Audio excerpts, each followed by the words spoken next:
To the member for Shortland. Thank you, Mr Deputy Speaker. And I love it when the Minister for Emissions Reductions talks about numbers, because the truth is the numbers he usually relies on are involved in fraudulent documents, as provided the City of Sydney. They're the only documents that he's generally interested in, and they're the only numbers that he really relies on. But let's talk about a couple of numbers from the government's own documents.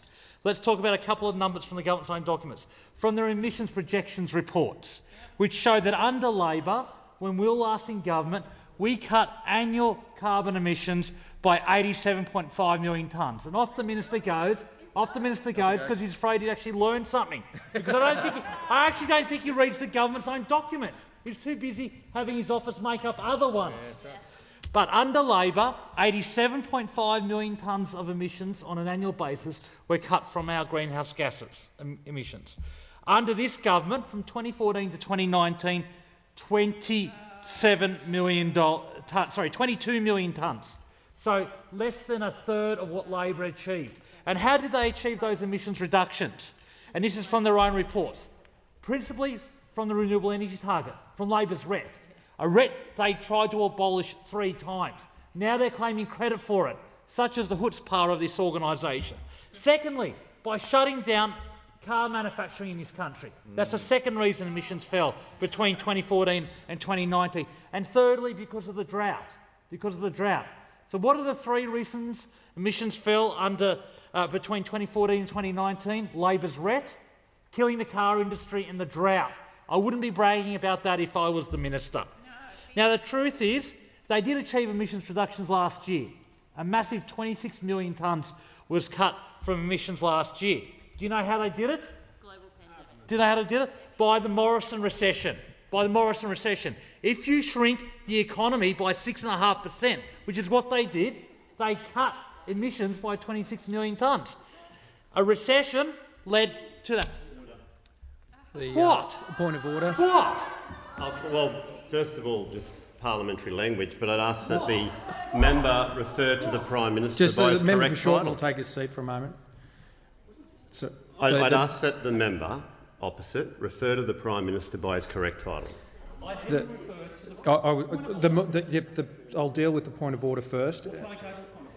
You can go to the point of order, but I think I know what you're going to say, and I'm going to address it. I didn't refer to the Prime Minister. I referred to an economic recession. To just take order, I'm going to rule on this.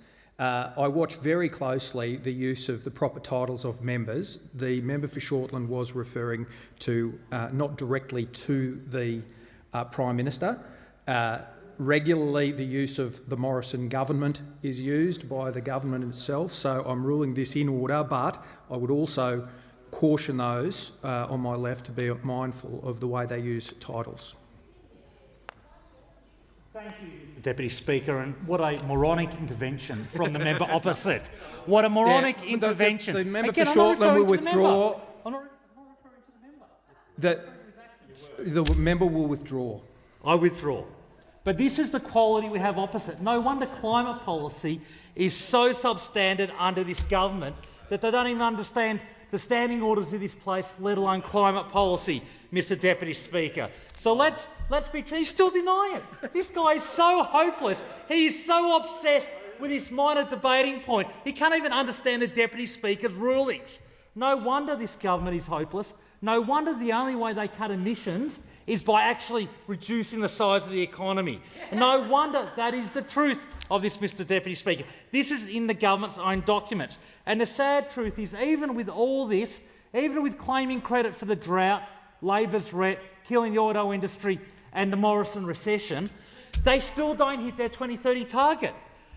In 2030, according to their figures, Australia's emissions will only be 478 million tonnes, still 35 million tonnes above their own target. So the government's own papers admit that they have failed. And it's because they're divided into 2 groups. The fossils who deny the science of climate change,